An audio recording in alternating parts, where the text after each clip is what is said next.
Bom dia, vamos começar a nossa aula.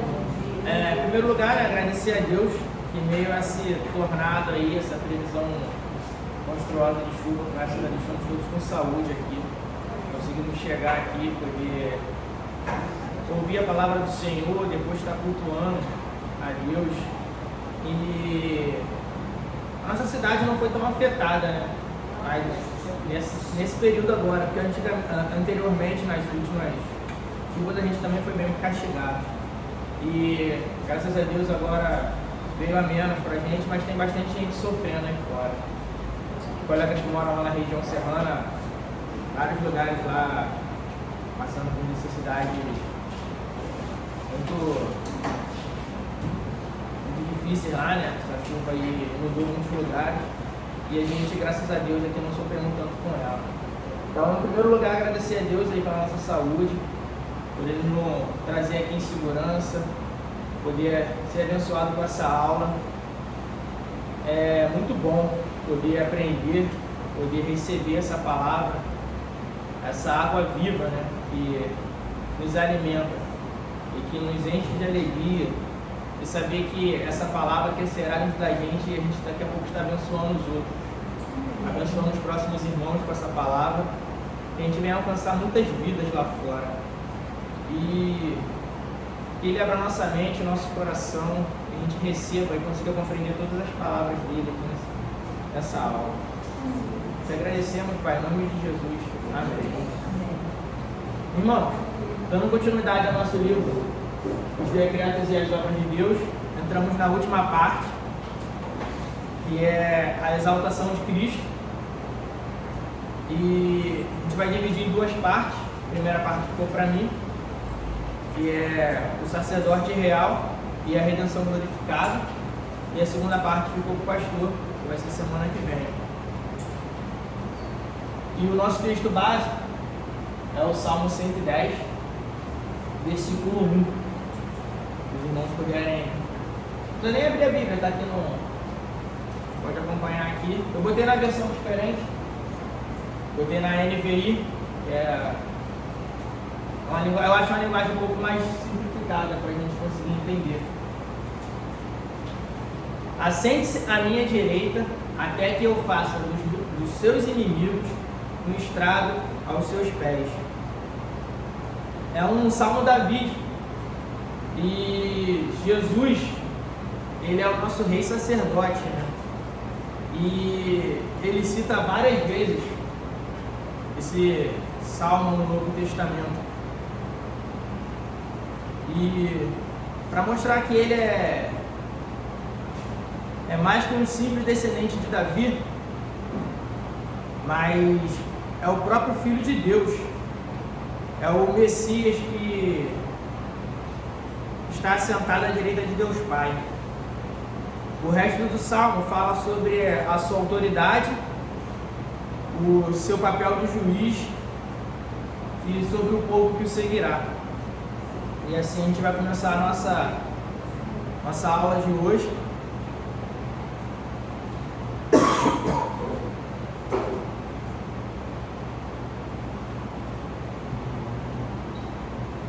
E vamos observar o que Jesus anda fazendo lá no céu. Após a sua morte, ele subiu aos céus e está sentado à direita de Deus Pai, como vimos. E a nossa igreja, ela adota, né, o credo. Eu tinha visto vários credos e fui buscar no site da nossa igreja o que nós adotamos. Tem várias versões. 10 dias após Jesus subir, os discípulos se reuniram e fizeram o credo. E depois disso ele vem sendo modificado, e essa daí é a versão que a nossa igreja adota. Está na página da igreja, depois quem quiser pode ir lá. Como eu falei na última aula, o site da nossa igreja, ele tem bastante coisas boas lá, vocês podem estar lá pesquisando. Lá é uma grande fonte que eu uso como inspiração.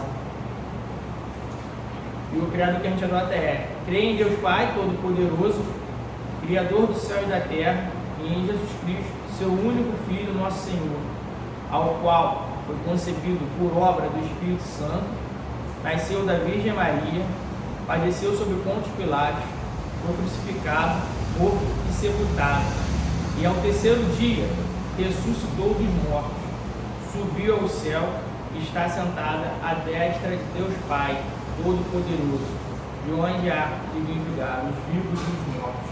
Creio no Espírito Santo, na Santa Igreja de Cristo, na comunhão dos santos, na remissão dos pecados, na ressurreição do corpo e na vida eterna. Amém. Cristo subiu aos céus, está sentado à direita do Deus Pai. Esse é o ensino bíblico sobre o estado e a exaltação de Cristo. Isso eu encontrei na internet.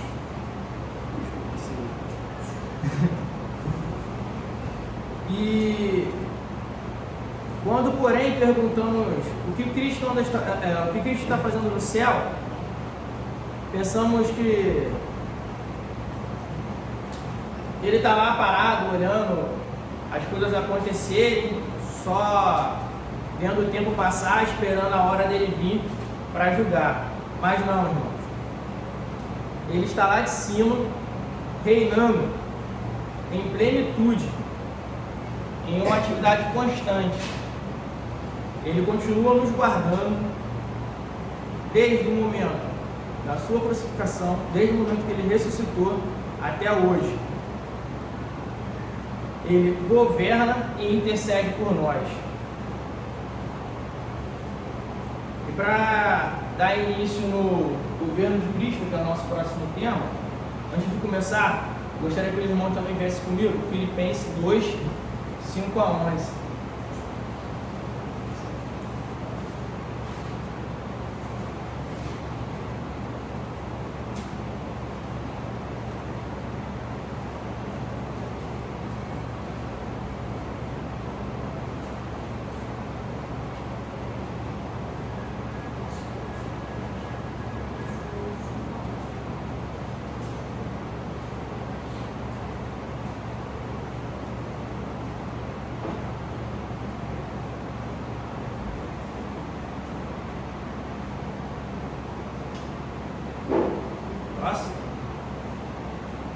Seja a atitude de vocês a mesma de Cristo, que, embora sendo Deus, não se considerou ser igual a Deus.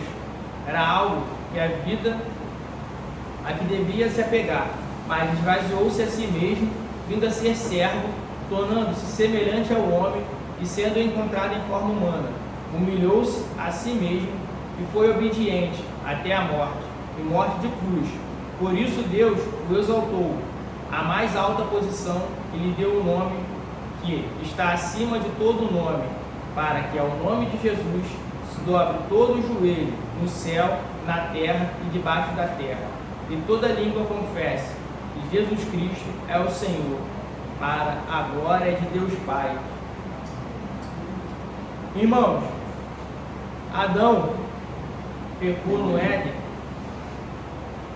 porque tentou ser igual a Deus. O anjo caído, ele tentou ser igual a Deus. E Jesus, mesmo sendo igual a Deus, ele não tentou ser igual a Deus. Ele se fez homem.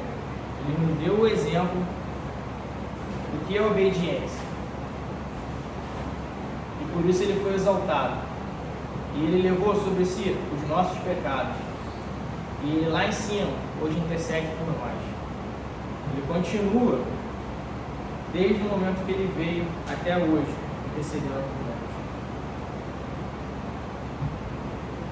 Vamos acompanhar aí no texto 1 do livrinho, a leitura do texto. Tendemos a pensar no reino glorioso de Cristo como futuro, mas a Bíblia ensina que depois de sua ressurreição, ele subiu aos céus e assentou à direita de Deus. Portanto, ele já está em sua glória. Aí temos os versículos de confirmação: Lucas 24, 26, Atos 7, 55, 1 Pedro 1, 11. Se eu for ler todos, a gente vai avançar muito no tempo e não vai dar para a gente avançar na leitura. Então eu peço que os irmãos depois dêem uma olhadinha em casa, com calma. Mas o mais importante eu vou passar com vocês. Seu reino eterno e glorioso já foi inaugurado. Neste momento, o Cristo exaltado reina soberanamente sobre todas as coisas. Paulo diz que ele é o cabeça de todo o principado e potestade. Cristo reina em sua humanidade glorificada depois de sua ressurreição. Ele apareceu aos seus discípulos em um corpo que claramente era seu corpo humano, o que permitiu que ele fosse imediatamente reconhecido. Ele mostrou aos discípulos suas feridas nas mãos, seus pés no lado, e comeu com ele o peixe e o mel. Era ele mesmo. Contudo, esse corpo já era glorificado. Cristo é chamado de primícias do que dorme, porque ele já tem o corpo glorificado, que os remidos receberão na consumação da redenção, na volta do Redentor. Então, irmão, é aquela história do já, mas ainda não. O reino de Deus já veio? Já, mas ainda não. Já estamos vivendo o reino, mas ainda não completamente, não na sua plenitude, não por completo. Cristo teve o seu corpo glorificado. Aqueles que morreram estão esperando essa glorificação. E nós estamos vivendo o reino agora. E para alcançar essa glorificação, temos que ser obedientes, seguir a palavra.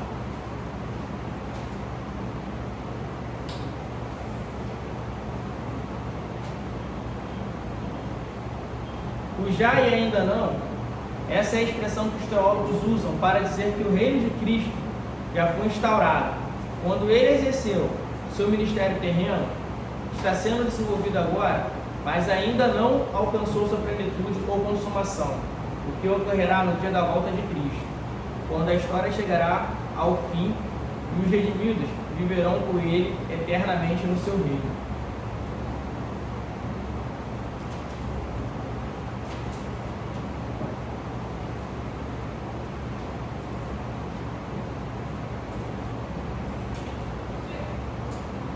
O governo de Cristo agora, embora a consumação do reino de Cristo esteja no futuro, ele já reina hoje. Ele está assentado em seu trono, reinando, e ele é a primícia dos que dormem.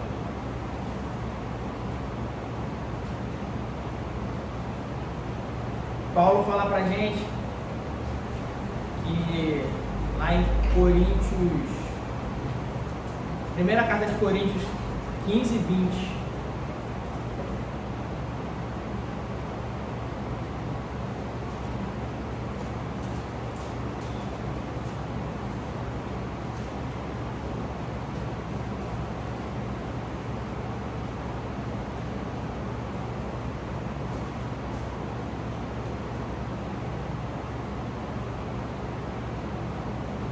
vou ler na versão da área para a gente poder acompanhar todo mundo junto.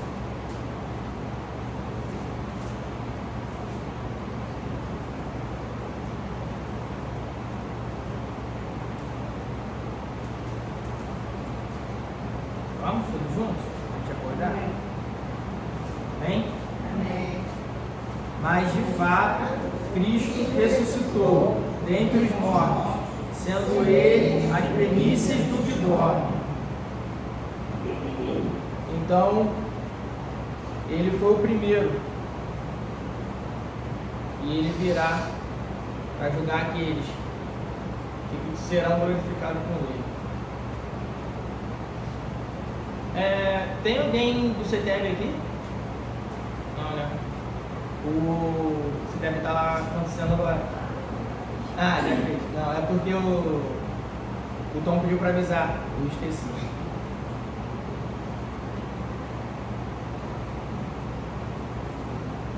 O testemunho bíblico da intercessão de Cristo. Então Cristo não está lá só reinando, ele também intercede por nós. Na antiga aliança, a obra da intercessória de Cristo era tipificada nas vestes do sumo sacerdote, que levava os nomes da tribo de Israel sobre os seus ombros e sobre o seu coração, em forma de peitoral, quando entrasse no santuário, para a memória diante do Senhor continuamente. Joel Bick lembra que quando o sacerdote matava o animal e o oferecia sobre o altar de bronze, fora do tabernáculo, ele levava o sangue para o lugar do santo para aplicá-lo no altar de incenso de ouro, um tipo de ascensão e de intercessão de Cristo. Então, o sacerdote ele matava o animal e levava o sangue lá, tanto para a sua expiação quanto para a expiação do povo. E ele era o único que poderia interceder pelo povo. A obra intercessória de Cristo também é revelada na profecia de Isaías sobre o servo sofredor. O modo como Isaías coloca o perdão do pecado associado à intercessão aponta para o perdão e intercessão como duas partes da obra expiatória do Redentor.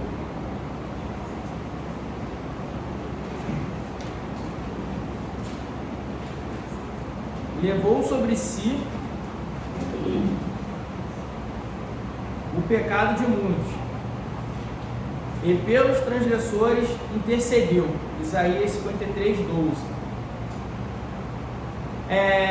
O Redentor, para quem não sabe, é um título que se dava ali entre os hebreus, que antes do ano do jubileu, o Redentor ele podia resgatar tanto as terras quanto pessoas, os escravos, né? E era uma comemoração antes do ano de jubileu. E o Redentor, aqui quando eles chamam Cristo de Redentor, é porque ele veio fazer isso pela gente. Ele veio salvar a gente. Ele veio nos tirar desse pecado, nos tirar desse mundo mau ao qual a gente vive. E o Redentor exerceu o seu ministério de intercessão durante seu ministério terreno. Quando falamos em oração de Jesus, logo nos lembramos de quanto ele ensinou aos seus discípulos a orar. Mateus 6, 9 a 13, a oração do Pai Nosso. Orando, ele ensinou seus discípulos a orar. Ele tanto ensinou através do ensinamento ali, quanto através de seus atos. Então aqui, ele ora intercedendo pela gente, lá em João 17. Vamos ler junto, porque essa parte é muito importante.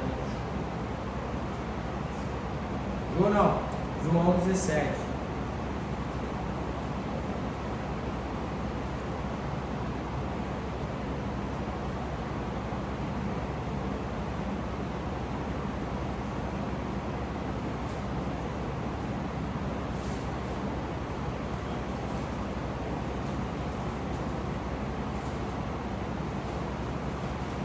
Evangelho de João, capítulo 17.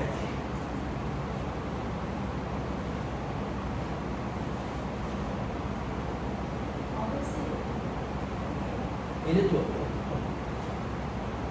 Do 1 ao 26.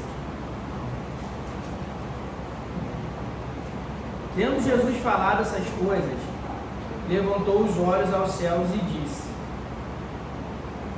Pai, é chegada a hora. Glorifica a teu Filho, para que o Filho te glorifique, para que o Filho glorifique a ti. Assim como lhe conferiste autoridade sobre toda a carne, a fim de que ele conceda a vida eterna a todos os que lhe deste, a vida eterna é esta, que te conheçam a ti, o único Deus verdadeiro, e a Jesus Cristo, a quem enviaste. Eu te glorificarei na terra, consumando a obra que me confiaste para fazer. E agora E agora, glorifique-me, ó Pai, contigo mesmo, com a glória que eu tive junto a ti. Mas antes que houvesse mundo, manifestei o teu nome aos homens, que me deste do mundo.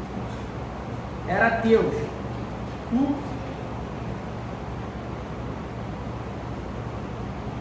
nos confiaste, e ele tem guardado a tua palavra. Agora ele reconhece que todas as coisas que tens dado provêm de ti, porque eu lhes tenho transmitido as palavras que me deste, e eles a receberam, e verdadeiramente conhecem que sai de ti.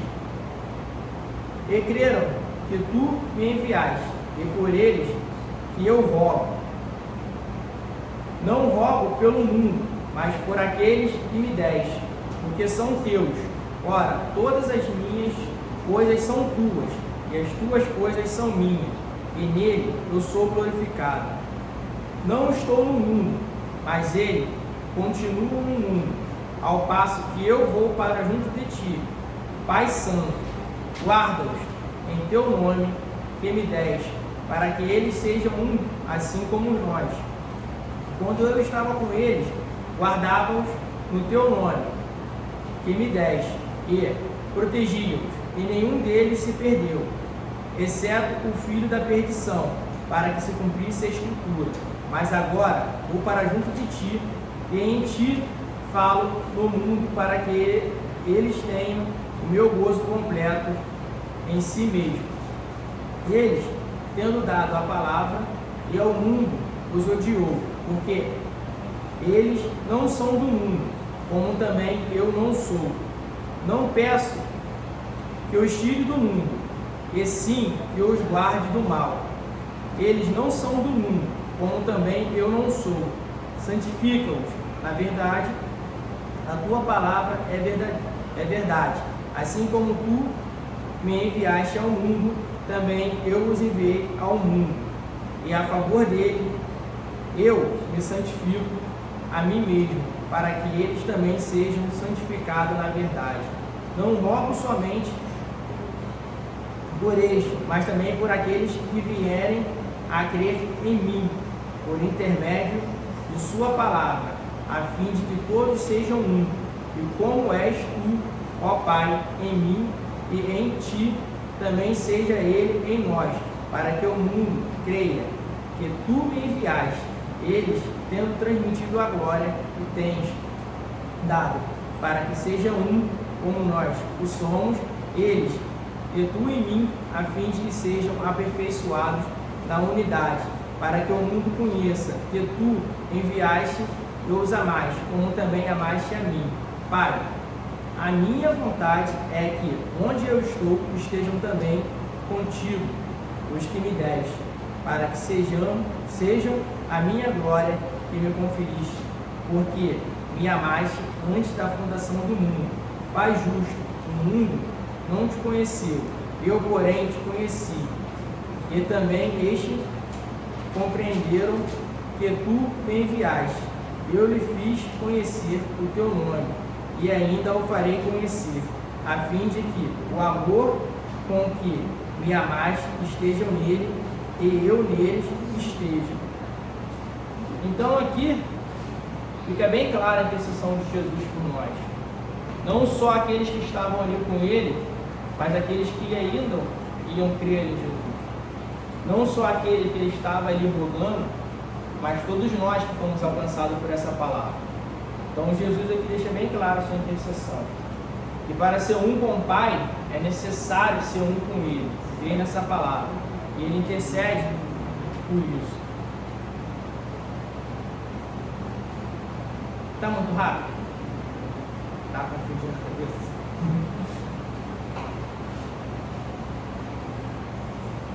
E Jesus, ele faz várias outras orações, né? E a gente tem vários outros exemplos de orações aí no texto. E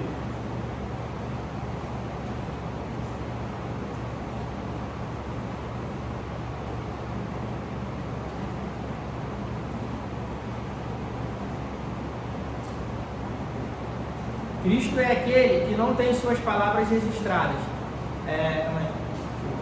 Outro exemplo muito bom de oração de intercessão é quando Cristo fala com Pedro e essas palavras elas não foram registradas. E ele diz assim para Pedro, lá em Lucas 22:32: eu, porém, roguei por ti, para que a tua fé não desfaleça. Tu, pois, quando te converteis, fortaleças os teus irmãos. Então, tem outras orações que Jesus faz também, intercedendo. E a gente tem uns exemplos aí. Jesus, ele dá bastante exemplo de oração no Novo Testamento. Algumas bastante ficaram registradas, né? Nos Evangelhos, tanto em Mateus, em Marcos, temos em Lucas, em João.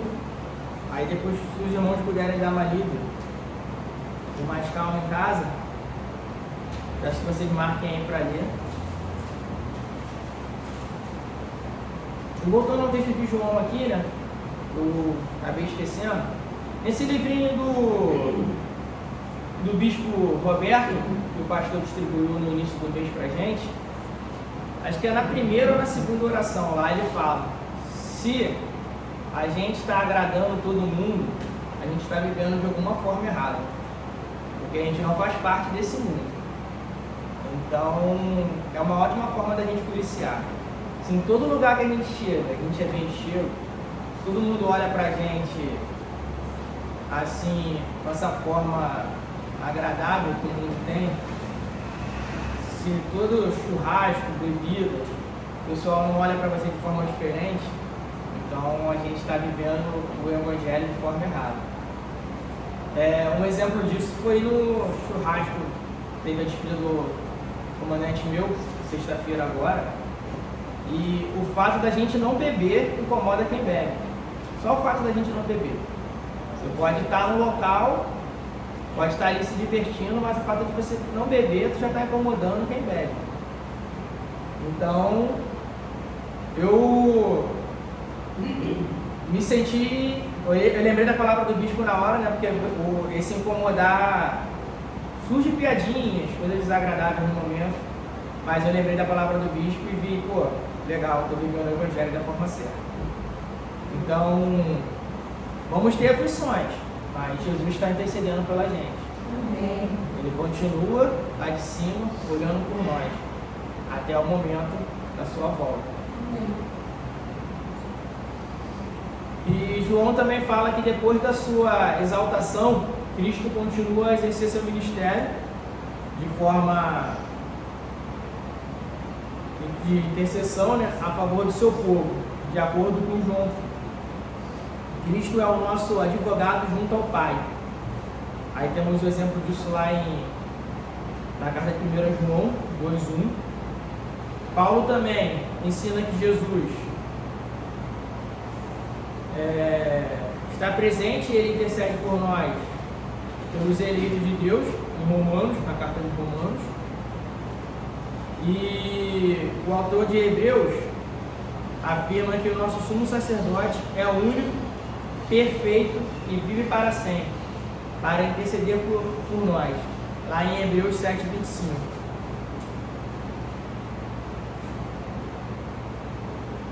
Como eu falei no início da aula, tem bastante coisa para falar, mas eu vou ter que enxugar mais do que eu pensei, porque eu fico muito curto. As perfeições da intercessão de Cristo. O sacerdote de Cristo, ele é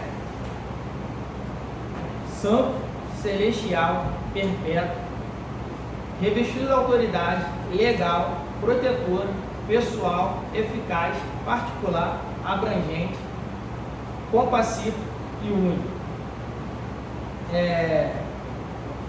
O autor ele explica melhor do que eu, né? Então eu vou ler o livro, que vai ficar mais fácil da gente entender.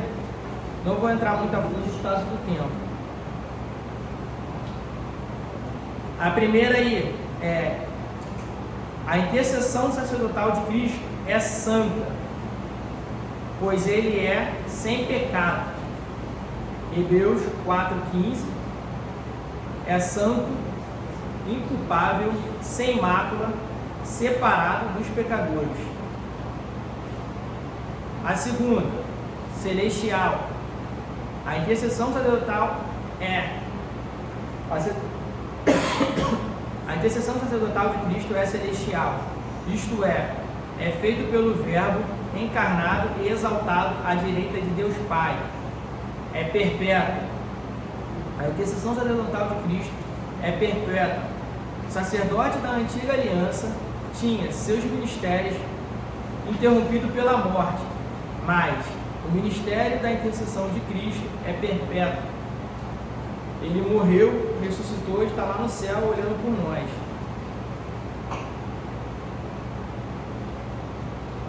É revestida de autoridade. A intercessão sacerdotal de Cristo é revestida de autoridade.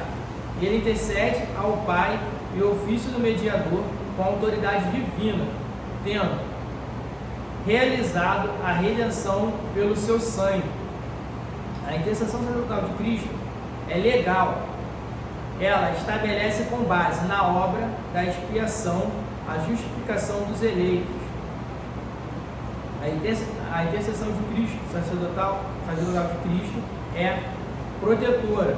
Ao colocar diante do Pai sua obra consumada em favor do seu povo, Cristo torna-se sem efeito a ação de Satanás, o acusador. Ele foi o sacrifício pelos nossos pecados. Sétimo, a intercessão sacerdotal de Cristo é pessoal. Ele entrou no céu como por nós, sendo nosso sacerdote. Ele foi nosso substituto na cruz e agora nosso substituto no céu. É eficaz. Ninguém pode condenar os eleitos de Deus pelos quais ele morreu e intercede. É particular, assim como a obra da redenção é limitada ao seu povo. A intercessão também é. Ele intercede ao Pai para que as bênçãos pactuais obtidas com o seu sacrifício sejam aplicadas aos seus eleitos. Jesus disse ao Pai: é por eles que eu rogo, não rogo pelo mundo, mas por aqueles que me deste. É abrangente. A intercessão sacerdotal de Cristo, ela é abrangente. A intercessão de Cristo obtém para o seu povo tudo o que é necessário para a sua salvação, desde o seu chamado eficaz pela palavra e pelo Espírito, até a sua perseverança e glorificação final. Cristo intercede pelos transgressores, isto é, aquele que presentemente estão mortos em seu delito e pecado, mas que no tempo certo serão alcançados pela sua graça salvadora. A oração sacerdotal de Cristo, registrada em João 17, mostra o quanto é abrangente sua intercessão, pois ali ele pede ao Pai para conceder ao seu povo preservação espiritual, santificação, unidade e glorificação. 11ª, a intercessão sacerdotal de Cristo é compassiva. A intercessão divina não é feita por um ser eterno, que não conhece a angústia da tentação e da dor da fraqueza humana, mas pelo Verbo encarnado, que assumiu nossa natureza, que tinha carne e sangue como os nossos, alguém que, tendo sofrido e sido tentado como os seres humanos, sabe o que é sofrer e é poderoso para socorrer os que são tentados. Ele sabe o que é sentir dor, ser injustiçado, perseguido, humilhado, ofendido, hostilizado e perseguido. Então, irmãos, tudo aquilo que a gente acha que a gente sofre, Jesus sofreu e muito mais. Então, ele é o exemplo para a nossa vida. Se a gente aguentou, se ele aguentou, a gente também pode aguentar. Então, aquilo que a gente não aguenta, a gente entrega na mão de Deus e ora, porque ele está lá intercedendo por nós. 12ª, a intercessão sacerdotal de Cristo é única. Outras pessoas podem e devem orar por nós, mas nenhuma delas pode orar como Cristo, porque Ele, o mediador dos nossos representantes diante de Deus, aquele que realizou a obra da redenção e agora intercede pelos eleitos como Cristo, o Cristo encarnado. Irmãos, Cristo ainda está exercendo hoje no céu o seu ofício real e sacerdotal. Ele não está sentado lá vendo as coisas acontecerem. Ele não está esperando a sua volta. Ele está lá trabalhando. Ele está sim esperando o momento de voltar, mas não parado. Não olhando para a gente aqui na terra, o nosso sofrimento, sem se importar com isso. E Ele sabe o que a gente sofreu, Ele sabe o que é tentação, Ele sabe o que é dor. Ele se esvaziou de si mesmo. Quando eu estava escrevendo, a Paula até achou meio estranha essa frase. Ela esvaziou de si mesmo. E a gente ficou assim meio pego no português. Sim, ele esvaziou-se de si mesmo. Ele sendo Deus, ele era tudo. Ele era o universo, ele era o mundo. E ele foi se esvaziando, até se tornar um embrião e conseguir entrar na barriga de Maria. Ele se esvaziou de si mesmo. Ele se tornou carne. Ele veio em forma humana. Ele comeu, ele andou, ele aprendeu, ele sofreu, ele fugiu, ele foi tentado, ele curou e ele morreu. Mas não morreu igual a todos os outros profetas, não morreu igual a eu e você vamos morrer, não morreu igual a qualquer um. Ele morreu e ressuscitou. Hoje ele é exaltado, glorificado, e está no céu. E ele reina, vivemos no seu reino, e tudo que fazemos é para a sua honra e glória. Tudo pertence a Ele. O nosso levantar, o nosso caminhar, o nosso agir, o nosso pensar. E como o pastor falou, a gente não escolhe a Jesus. A gente não se entrega a Deus. Ele nos escolhe. Ele nos escolheu primeiro. E se hoje a gente pode segui-lo, se hoje a gente pode ouvir, se hoje a gente entende a palavra dele, se hoje a gente tem sede, se a gente tem curiosidade de aprender, se hoje a gente consegue alguma coisa, se hoje a gente pode falar dele, e mais agora olhando para mim, peguei o livro e falei, caraca, como é que eu vou fazer essa lição? Eu estou há 3 semanas trabalhando na lição, e ontem quando eu acabei, eu não salvei, tive que começar do zero. Paulo olhou, caraca, do zero, vamos de novo. E a Paula estava ali comigo nesse martírio. E é muito difícil, irmão. Muito difícil. Quando você pretende e quer tentar levar algo bom para a vida dos outros, tudo vem contra. É dor de garganta, é dor, é sofrimento, e quanto mais você caminha, você pensa que você não vai conseguir. Aí até que você para e fala, Deus, me ajuda. Aí tudo flui fácil. Toda a angústia, todo o sofrimento, tudo que a gente está ali pela mão da gente, que a gente está tentando fazer, é difícil. Mas a gente precisa chegar num ponto onde a gente entrega de verdade a Deus. Ele fala, meu filho, o caminho é esse aqui, estava na tua frente o tempo todo. E as portas se abrem, os caminhos ficam fáceis. E todo aquele sofrimento de uma hora para outra vai embora. É aquele estalar de dedos que você abre a vista. E tudo que você não estava enxergando, você passa a enxergar. O que você não acha que teria capaz de fazer, que era estar aqui falando 1 hora, vira 3, 4, você tem que enxugar, você tem que reduzir, e você coleta ali o que vai ser mais fácil. Quando você vai fazer isso, tudo fica mais fácil, porque o Espírito Santo está ali contigo. Mas quando você está tentando trabalhar com suas próprias mãos, fica muito mais difícil. E Deus mostra pra gente que a gente pode, mas que é Ele que dá a direção. O caminho é dele, e com Ele tudo é mais fácil. E a lição de hoje, ela tenta trazer isso pra gente. Trazer que Cristo, Ele ainda reina.